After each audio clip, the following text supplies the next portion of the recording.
초실절을 지키라라는 제목으로 은혜를 나누려고 합니다. 저는 경험하지 못했으나 우리나라가 과거 가난하던 시절 이제 봄만 되면 춘궁기 또는 보릿고개라는 말이 있었습니다. 오히려 겨울이 더 척박하고 음식이 없을 것 같은데 겨울은 가을에 수확한 음식으로 버티고 봄이 되면 만물이 소생하지만 도리어 음식이 없는 거예요. 그래서 배고픈 보릿고기가 생겼습니다. 그러다 보니 생긴 게 우리나라의 음식 문화의 봄나물의 문화입니다. 이 봄나물 중에서 우리가 즐겨 먹는 것 중에 고사리가 있죠. 고사리 이게 2급 발암 물질이 들어간 식물이래요. 그래서 가축들이 그냥 먹지 않는 그런 식물이고 해충과 그 파리도 없는 식물이랍니다. 아는 거예요. 이게 독이 있다는 것을. 그런데 우리나라 사람들은 이것을 산속의 소고기라고 해서 말리고 찌고 하면서 잘만 먹고 있어요. 근데 이게 거저된 것이 아니라는 거예요. 줄이고 목이 마르니까 속병을 알아가면서까지 먹는 법을 기억고 발견한 것이죠. 성경에서도 의에 줄이고 목마른 자가 배부를 것이다 라고 말하는데 배고프고 줄인 자들이야말로 세상이 외면하는 하나님의 의를 너무 간절히 원하니까 발견할 수 있기 때문입니다. 만족하고 배부른 이들은요 이것을 결코 발견할 수가 없습니다. 그래서 미국 시애틀에서는 고사리가 잔뜩 난대요. 그래서 이민 온 한인들이 야 이거 산속의 고사리다 하고 이게 뜯으면 왜 현지인들이 잡초를 뽑느냐고 의아해했다는 것입니다. 보릿고개를 겪는 이들이 간절히 바랬던 것은요 하루빨리 여름 곡식이 익는 때였습니다. 감자나 보리가 익는 여름이었습니다. 우리나라의 맥추절은요 이모작을 하던 과거 우리나라의 농경 문화와 깊은 관련이 있습니다. 전반기 이제 지금 때쯤에 보리를 수확하고 그리고 후반기 가을에는 쌀을 수확하는 우리 농경 문화 속에서 믿음의 선존들은 보리를 수확하던 맥추절을 즐기고 7월 첫 주에 그리고 반년 동안 하나님께서 베푸신 은혜에 감사하며 살았습니다. 그리고 남은 반년 동안에 하나님의 은혜로운 인도해 주실 것을 소원하며 이 절기를 지키게 된 것입니다. 그리고 추수감사절은 미국 장로교회의 전통과 우리나라의 추석의 전통을 합쳐서 지키게 된 것이죠. 그래서 맥추절과 추수감사절은 철저히 한국형 절기입니다. 유대에도요 이 수학에 관련된 절기가 있었습니다. 3번이 있어요. 첫째로는 초실절, 이게 보리 수확의 때에 했던 수확 감사 절기였고요. 둘째는 그 보리 수확 50일 후에 미리 수확이 되거든요. 그때 이제 그래서 오순절이라 부르고 77에 49, 50, 77절이라고도 부르고 맥추절이라고 부르는데 사실은 이 여기서 맥추는요 보리를 의미하는 게 아니라 밀을 의미합니다. 그리고 초막절에 이제 가을 작물이 이제 기념해서 하는 이 3번의 절기가 있었습니다. 그러니 우리가 헷갈려요. 성경의 맥추절과 우리나라의 맥추절이 조금 용어적으로 맞지 않다는 거예요. 유대 절기상으로는 초실절이 먼저이고 맥추절이 나중이잖아요. 근데 우리나라는 맥추절이 먼저이고 추수감사절이 나중에 있는 반대입니다. 그리고 유대의 맥추절인 77절은요 오순절이기 때문에 성령 강림절과 깊은 관계가 있는 절기예요. 근데 우리는 다 구분하죠. 성령 강림절 5월 달에 저희가 지켰죠. 다 분리해서 지키죠. 그리고 아까 말씀드렸듯이 구약에 나오는 맥추절은 실제로 보리 추수를 일컫는 것이 아니라 미래 소산을 기념하는 절기였습니다. 이게 왜 이런 일이 일어났느냐? 번역의 차이 때문에 일어난 거예요. 성경 번역을 할 때 우리나라의 생소한 식물들을 우리나라화 시킨 게 이제 성경에 있던 거예요. 개역 개정에. 가령 이스라엘을 상징하는 아몬드 나무. 그거를 우리 개역 개정에서는 살구나무로 번역합니다. 그리고 올리브 나무. 그거 감람나무로 번역합니다. 그래서 성경학자들이 실제로 초실절에 수확했던 것이 보리이고 맥추절에는 밀수확을 했다라고 이제 이야기를 하는 겁니다. 생각보다 많은 차이가 있죠.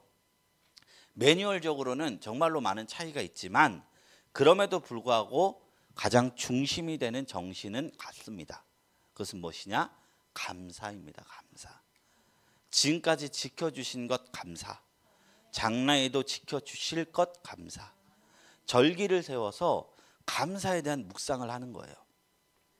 데살로니가전서 5장 18절에 보면 하나님께서 우리에게 바라시는 뜻 중에 범사에 감사하라라는 것이 있습니다. 범사에 감사하라. 이는 그리스도 예수 안에서 너희를 향하신 하나님의 뜻이니라. 근데 이 말이요 사실 절기와 관련이 있는 말씀입니다. 이스라엘 백성들은요 절기를 지키면서 범사에 감사를 연습했어요. 이스라엘의 1년 절기표를 보면요 1월부터 12월까지 절기로 꽉꽉 채워져 있어요. 근데 그 모든 것에서 감사를 했던 거예요. 뭐 유월절은 구원해 주신 거 감사하고, 뭐 무교절은 우리가 지금 무교의 떡을 먹지 않은 것에 감사하고, 초실절은 오늘 말했듯이 보리수확에 감사하고, 오순절은 밀수확에 감사하고, 대속죄일은 우리 속죄해 준 거에 감사하고, 나팔절은 새해가 시작됨에 감사하고, 초막절은 우리가 광야 시절을 떠돌다가 그 천막에서 지냈는데 이렇게 판벽한 집에서 사는 것과, 또한 그리고 가을 작물을 수확하는 것에 감사하고, 수전절에는 그 민족들이 과거에 이제 제국의 압제로 있었으나 거기서 살아남게 된 것에 감사하고, 범사에 감사하라는 것이 절기랑 연관이 됐다는 것이죠. 감사를 위해서 절기를 세운 것입니다. 물론요 그리스도가 온 이후 이 절기는 폐해졌습니다. 복음의 완전함이 율법의 불완전함을 대체하였습니다. 율법은요 로마서에서 장차올 완전한 것의 그림자라 하였어요. 절기는요 그럼 무엇의 그림자겠어요? 감사의 그림자라는 것입니다. 그래서 율법적으로 매뉴얼적으로 오늘이 초실절인지 맥주절인지 유대적 절기인지 한국적 절기인지는 사실 중요치 않습니다. 이것을 잘 지킨다고 감사를 잘하는 것도 아닙니다. 오히려 복음 이후에 대수롭지 않은 아디아포라의 영역입니다. 그럼에도 우리가 이 절기를 지킴으로써 기억해야 할 분명한 진리가 있습니다. 우리는 감사하며 살아가야 하는 존재라는 것입니다. 사도 바울은 로마서 14장 5절 6절에 말합니다. 어떤 사람은 이날을 저날보다 낮게 여기고 어떤 사람은 모든 날을 같게 여기나니 각각 자기 마음으로 확정할지라. 중요치 않다는 거예요. 그런데 나를 중히 여기는 자도 주를 위하여, 중히 여기고 먹는 자도 주를 위하여 먹으니 이는 하나님께 감사함이요, 먹지 않은 자도 주를 위하여 먹지 아니하며 하나님께 감사하느니라. 이것에서 바울은요 절기와 감사에 대한 중요한 통찰력을 우리에게 제공합니다. 절기보다 중요한 게 감사하는 자가 되라는 것입니다. 늘 감사하라는 것이 우리 신앙의 기본 정서가 되어야 된다는 것입니다. 물론 우리가 때로 눈물을 흘릴 수도 있어요. 때로 부족함에 허덕일 수 있어요. 그러나 그것이 우리의 정서의 주가 되지 않아야 돼요. 감사하는 자가 되라는 것입니다. 잘 안 되거든 일평생 싸워 나가야 할 영역이라는 것입니다. 어떤 이는요 밤낮 하나님 앞에 달라고 외칩니다. 그래서 때때로 기도 응답을 얻습니다. 그런데요 참 놀라운 것은 마음 바탕이 변하지 않으면 우리가 어떤 기도 응답을 얻는다 한들 우리의 빈 마음이 채워지지 않는다는 겁니다. 잠언서 30장 15절에 이런 말씀이 있어요. 거머리에게는 두 딸이 있어 다오 다오 하느니라. 족한 줄을 알지 못하여 족하지 하지 아니하는 것이 선하시다니. 다오 다오 해봤자 우리의 심령이 족해지지 않는다는 겁니다. 아무리 채워도요. 도리어 반대입니다. 자족이 먼저입니다. 감사가 먼저입니다. 감사하면 우리는 어떤 일이 생기게 되나요? 분주히 살아가면서 그동안 지나쳐왔던 하나님께서 허락하신 내 삶의 분복들을 발견하게 된다는 거예요. 그것을 발견함으로부터 우리의 평강이 시작이 됩니다. 우리가요 여기서부터 집에 들어가는 길에 걸어간다고 생각하고 아무 생각 없이 길가를 걸어가면 그냥 돌아왔을 때 남는 게 아무것도 없어요. 근데 만약에요 집에 돌아가는 길목에 회색 돌멩이 하나를 발견하면 그 하나가 10,000원에 팔린다는 정보를 들었어요. 그럼 우리는 집에 들어가는 동안 수많은 돌멩이들을 발견하게 될 것이고 그게 또렷하게 보일 것입니다. 감사를 되돌아본다는 것은 이런 것입니다. 감사하는 자의 가장 첫 번째 유익은 감사는 또 다른 감사를 낳는다는 겁니다. 상처 입은 치유자로 알려진 헨리 나우에는 그의 칼럼 사랑받는 사람의 삶이라는 글에서 회한보다는 감사를 선택하는 삶을 살아라라고 다음과 같이 나눈 바가 있습니다. 나를 사로잡는 사실 하나는 우리가 감사하기로 결정할 때마다 새롭게 감사해야 할 것을 발견하는 일이 더 쉬워진다는 사실이다. 사랑이 사랑을 낳듯이 감사 역시 감사를 더 불러일으킨다. 우리가 비록 지금은 하나님의 사랑과 선택을 똑바로 느낄 수 없어도 변함없이 하나님의 선택받은 자녀이고 하나님의 눈에는 소중한 존재이며 영원으로부터 사랑받는 존재이고 영원한 사랑의 품속에서 안전하게 있는 존재로 부르심을 받았다. 우리가 감사하기로 결심할 때 우리의 상처와 아픔으로 발견하지 못한 감사의 제목들을 발견할 수 있는 귀한 시야가 열리게 된다. 마치 땅속에 묻힌 보화가 보이듯 놀라운 경험을 하게 되는 것입니다. 감사하십시오. 이것이 세상이 줄 수 없는 하나님의 평강의 시작점이 될 것입니다. 골로새서 3장 15절에 사도 바울은 이렇게 말합니다. 그리스도의 평강이 너희 마음을 주장하게 하라. 너희는 평강을 위하여 한 몸으로 부르심을 받았나니 너희는 또한 감사하는 자가 되라. 감사하는 자가 되라. 감사라는 것은 성도가 할 수 있는 가장 성숙한 영성의 한 부분입니다. 마귀요, 제가 작년에 너무 인상 깊게 들었던 말씀인데 우리 그 기도회 기억이 안 나네요. 다니엘 기도회 때 그 말이 아직도 제 마음에 남았어요. 마귀가 감사하는 사람을 무너뜨릴 수가 없다는 것입니다. 사람을 무너뜨리려 고난을 줬는데 그것에 감사해 버려요. 그러면 마귀가 더 이상 할 수 있는 카드가 없다는 것입니다. 감사는 가장 고차원적인 영성입니다. 그래서 성 어거스틴은 감사의 분량이 그리스도인의 완전의 척도다라고 말한 바가 있습니다. 저는 바라기는 우리 모두가 이 감사를 이루는 고차원적인 영성의 소유자가 되기를 주님의 이름으로 축원합니다. 저부터 그러고 싶습니다. 그렇다면요, 우리가 감사를 습관화할 수 있는 가장 쉬운 방법이 어디에 있을까요? 아까 제가 절기 별로 중요하지 않다고 했는데 사실 가장 쉬운 방법은 어디에 있느냐? 절기를 지키면서 감사해 보는 것입니다. 이건 단순히 방법론적인 거예요. 영적 루틴을 세워보라는 거예요. 감사에도 단계가 있습니다. 처음에는 우리가 주신 것에 대한 감사를 하며 살아갑니다. 그리고 더 성숙하면 주실 것에 대한 감사를 하며 살아갑니다. 그리고 더 성숙하면 그리 아니하실지라도 감사합니다라는 고백까지 나가게 됩니다. 그래서 제가요, 어제 설교를 준비하면서 감사에 대한 예화를 보려고 쫙 자료들을 보니까 생각보다 무시무시한 내용이 참 많았어요. 어떤 권사님 쫄딱 망했는데 그것에도 감사합니다 라고 얘기하고요.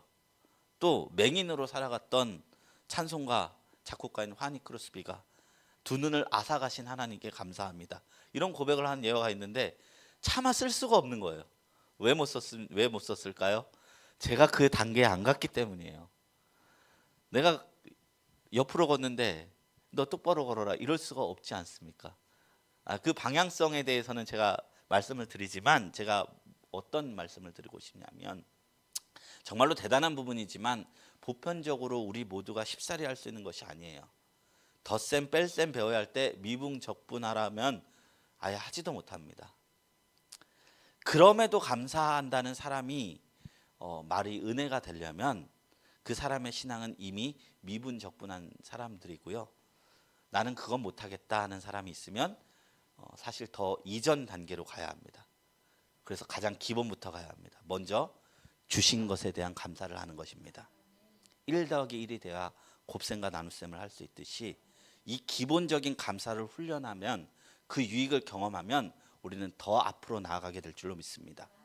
오늘 본문 말씀은요, 우리에게 초실절을 지키라는 권면을 하는데 이것은 무슨 감사예요? 주신 것에 대한 감사예요. 첫 소산물을 주신 하나님께 감사하라는 것이에요. 그리고 내가 쓰기에 앞서 하나님께 감사의 예물을 드리라는 거예요. 이게 기본 같지만 이게 체질화가 되어야 더 깊은 감사의 영상으로 들어갈 수 있습니다. 그리고 생각보다 이거 쉽지 않습니다. 어떤 이들은 우리의 먹을 것을 하나님께서 주셨다는 사실이 잘 인정이 되지 않아요. 그것을 넘어서 내가 땀 흘려 내가 번 돈이 하늘로부터 임했다는 말이 화가 날 지경입니다. 기초적이고 할 수 있는 것이라 생각 들지만 생각보다는 하나님을 우리가 경험하지 않고 고백하기 어려운 영역입니다. 이스라엘이요, 출애굽하고 광야에서 유리하던 시절에는 매일 하늘에서 내리는 만나를 먹었습니다. 그때는 이 백성들이 하나님이 우리를 먹이신다는 사실을 인정하면서 살아갈 수 있었습니다. 만나라는 것은 그야말로 일용할 양식이기 때문에 쌓아둘 수가 없고 내일 내리지 않으면 못 살아가기 때문에 내리지 않으면 살 수 없잖아요. 그러니까 매일매일 기적을 경험하니까 이거 하나님께서 주시는 것이다라고 인정할 수 있었어요. 그런데 그 말은 동시에 어떤 말이냐, 상황적으로는 되게 안정적이지 않다는 거예요. 일용직하면서 살아가는 삶이었다는 거예요. 그런데 하나님이 이것을 40년간 신실하시게 하시니까 그나마 하나님이 인정하지 않고는 못 베기는 상황을 하나님께서 직접 만드신 것입니다. 그래서 그런지 신앙 안에 있는 분들 이상하게 광야 같은 상황 지날 때 하나님을 더 깊게 만나는 경향이 있습니다. 그런데 우리 목적지는 광야 아니죠. 그 땅을 나와야 됩니다. 가나안 땅 들어가야 합니다. 유업을 받아야 합니다. 축복도 받아야 합니다.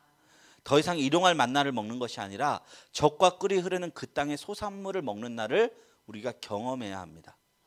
그런데요, 아이러니하게 이스라엘 백성들이 만나가 그치고 소산물을 먹어가면서 살아가면서 가장 먼저 잊은 것이 무엇이었느냐, 이것이 어디에서부터 왔는가라는 사실이었습니다. 신명기 8장 16절 18절에 이릅니다. 내 조상들도 알지 못하던 만나를 광야에서 내게 먹이셨나니 이는 다 너를 낮추시며 너를 시험하사 마침내 내게 복을 주려 하심이었느니라. 그러나 내가 마음에 이르기를 내 능력과 내 손의 힘으로 내가 이 재물을 얻었다 말할 것이라.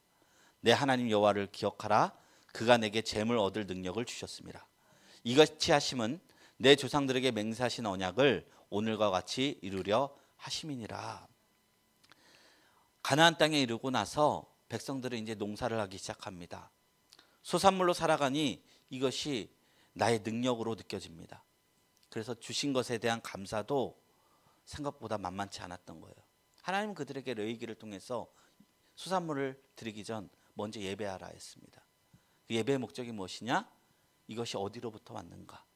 주신 것에 대한 감사에 대한 그런 것을 백성들에게 가르쳐 주기 위함이었던 것입니다. 제가 예전에 사회생활을 경험하기 전에는요, 이 말씀을 읽고 야, 이스라엘 백성이 참 미련하다 싶었는데, 제가 이제 직장을 길게는 안 다녔지만 그래도 한 5년 정도 다녀보니까 봉급을 받다 보니까 이게 하나님이 주신 것이 선물이라 하기에는 내가 너무 노력한 거예요. 이성적으로 말씀을 알기 때문에 하나님 선물인데 마음으로 잘 안 따라가지는 것을 내가 느꼈습니다. 그래서 주신 것에 대한 감사도요, 절기를 지킴으로써 우리가 도움을 받을 수 있어요. 믿음이 있어야 가능하다는 거예요. 우리는 절기를 통해서 물질에 대한 자기 중심성을 다시금 하나님께 올려드릴 수 있게 됩니다. 오늘 맥주 감사절이자 하나의 절반을 보낸 것을 예배로, 오늘 감사로 예배를 기념하였습니다. 그럼 우리가 생각해 봤으면 좋겠습니다. 지나온 시간을 나의 힘으로 살아왔는지, 하나님이 주시는 은혜로 살아왔는지 돌아보시고, 다가올 하반기도 이번에는 은혜로 살아갈 것을 결심하는 저와 여러분들이 되었으면 좋겠습니다. 그래서 감사가 주는 평강을 누리시고 더 깊은 차원의 감사를 경험하고 저희 교회에서도 무시무시한 감사를 할 수 있는 그런 믿음의 용사들이 나오기를, 그 주인공이 저도 포함이니까 너무 짐 지운다 생각하지 마시고 그런 차원의 신앙인들이 나오게 되기를 주님의 이름으로 축원합니다.